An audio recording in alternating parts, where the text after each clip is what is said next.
नमस्कार। हेलो दोस्त, UP board physics paper में से 4 प्रश्न मिलेंगे आंतरिक विकल्प। वीडियो को अंत तक देखें और इसके बारे में आपको डिटेल बताने जा रहे हैं, जो कि लिखा गया खास शब्द में कि पहली बार भौतिक विज्ञान का एकल पेपर होगा। इसमें कुल 9 प्रश्न होंगे। पहला प्रश्न बहुविकल्पी होगा, जिसमें एक एक अंक के 6 सवाल पूछे जाएंगे। इसके बाद प्रश्न संख्या 2 में भी 6 प्रश्न होंगे और यह भी एक एक अंक के होंगे। प्रश्न संख्या 3 में 2-2 अंक के 4 सवाल पूछे जाएंगे। प्रश्न 4 में 3 अंक के 5 प्रश्न और सवाल नंबर 5 और 3 के 5 प्रश्न पूछे जाएंगे। इनमें आंतरिक विकल्प नहीं होगा। प्रश्न संख्या 6, 7, 8 में आंतरिक विकल्प होंगे, जिसमें 5-5 अंक के होंगे। बच्चों के किरण आरेख, विद्युत परिपथ आरेख का अभ्यास करना चाहिए। पेपर में 60% सैद्धांतिक और 40% आंकिक प्रश्न होंगे। आंकिक प्रश्नों का अभ्यास जरूर है। स्थित विद्युत की धारा का चुंबकीय प्रभाव और चुंबकीय तत्व की विद्युत चुंबकीय प्रेरणक और प्रत्यावर्तन वर्ती धारा, प्रकाशीय, इलेक्ट्रॉनिक और युक्त पर ध्यान दें।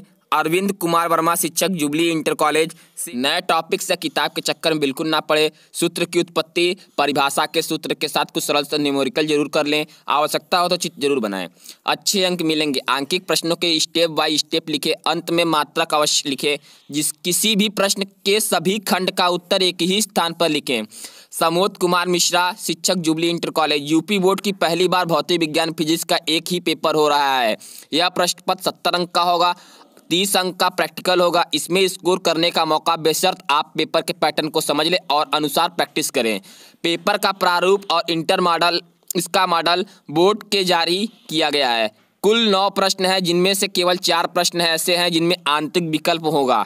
विशेषज्ञों की राय है कि परीक्षा में जाने से पहले इस सैंपल पेपर का अभ्यास जरूर करें। परीक्षा को अब करीब 1 सप्ताह का समय बचा है। इस समय का सदुपयोग किया जाना चाहिए। सलाह यह है कि पेपर पैटर्न को पहले जरूर समझ ले। ऐसा पहली बार है कि इसलिए परेशानी पैदा कर सकती है। चैप्टरों की रीडिंग समझ कर करें। सूत्रों, मात्रक और परिभाषा को बार बार पढ़ें और याद करें।